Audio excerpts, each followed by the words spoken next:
Welcome to another Inside Lansing, where today's guest is Fire Chief Chad Kooyenga. Chad, thanks for being on the show today. Hey, thanks for having me. Happy to be back again.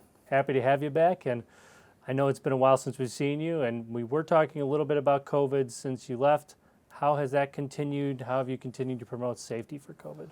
Well, again, with the summer, we kind of thought we were getting a little break from COVID. We kind of saw our numbers in the village as far as our response trend downwards. Unfortunately, given that we're entering into the fall, we've seen a slight uptick again in numbers. So again, we're back to making sure we're always wearing our PPE on all the calls and making sure our ambulances are always sanitized after each call. How has it been engaging with the community since, COVID kind of a little more relaxed, I should say? It was nice to get back and kind of rejoin everybody in the village, trying to reach out and kind of improve some of the programs we have had implemented in the past. We started the blood pressure reading programs again at the village hall. We're out and happy to do that again. We're still continuing to do it, though we will be following kind of the state of Illinois COVID guidelines. And we have a couple other things that we'd really like to get out there, but again, not knowing what COVID is doing, we kind of have to tap the brakes on it right now. Right. So with re-engaging with the community and such, how about the schools? I know Fire Prevention Month's also coming up here. Is it something we could talk about? Sure. We've had some conversations with school districts in town. Again, everybody's a little tentative as far as having us kind of go back into the schools, just again, not knowing kind of what COVID has in store for us. But we're going to reach out to everybody this year. October 9th, we're going to be doing our open house, which is on a Saturday. It'll run from 11 to 1 p.m. And we're going to showcase our equipment. We're going to have somebody from the Canadian National Railroad out there as far as safety at railroad crossings. We're going to do a sprinkled room versus a non-sprinkled display and then set that on fire, and we'll show how well sprinklers put out fires. And we'll just kind of be there to just kind of intermix with the public and kind of, get back to seeing everybody. So you said sprinkle room versus non-sprinklers. That's pretty cool. You're gonna have a fire, and you're going to show how it reacts with sprinklers and how they don't react. Correct. Or how it reacts without, I should say. Exactly, yeah. It's quite a difference. And where is it going to be at exactly? It's going to be at Station 29, and that's 19300 Burnham Avenue. That's the fire station by the airport. And what other messages would you like to get out, since it's Fire Prevention Month coming up, that people should maybe take home? Again, one of the big ones always is your smoke detectors. Again, as you fall back, we ask that you change your batteries. And then also for the kids, we always like to have them have a plan to get out of the house should the house start on fire. So it's kind of working with their family and kind of get an escape plan to, in place for if there would ever be a fire in their home. Now, one thing we've highlighted on the show before is training, the importance of training, and maybe working with other communities as well. One thing I want to ask about that is maybe you could impart, most people, they're like, training, why do you need to keep training? Like, you're already a firefighter, you know how to put out a fire, but it's not quite that simple, right? Right.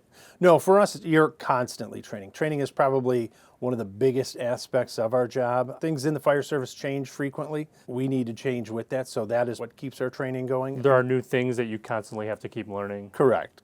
New techniques, new styles. So we're always trying to stay current on that. And again, it's just honing your craft. The more you do it, the better you are. So, we train not only in fire, but in the EMS side of things as well. And we've also tried to start training with our neighbors like Cal City, South Holland, shooting for something every quarter. Again, we tend to work with these towns a lot when we have true structure fires. So it makes sense to have to train together since you guys have become familiar with each other. Most definitely, yeah. If we in our town have a fire, we always have Cal City, South Holland, Munster, a couple other towns coming to help us. So when we train together, we're practicing, but when we get on a scene of a fire, we know what we're doing together. So again, that's why training for us is so important.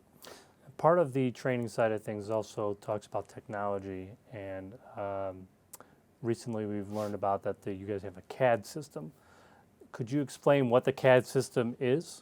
Sure. CAD is computer-aided dispatch. Early when I became chief, we approached the board about getting CAD for our fire department. Thankfully, the board was on board with us, and we were able to implement that. It kind of lets us know in real time where our equipment is and where our personnel are. That helps us make better tactical decisions when we're running multiple calls. And then it also just helps us, even though this is probably the part of CAD nobody really gets, it's a great quantifier of our call volume and what we do. So we're able to use that data that's generated from those calls to apply for more grants to kind of help the department out. And I'm assuming it would help with efficiency as well, understanding those statistics. Correct. Yeah, it gives us the data as far as our response time. It gives us how long it takes us to get to a certain address. I mean, those are all huge, components in really making sure we operate at the highest level of efficiency we can. We could probably talk about fire department stuff for a long time here, but what in the future could we look forward to at the fire department? What do you guys have behind the scenes that you're working on, whether it's new equipment, new tech, new ideas?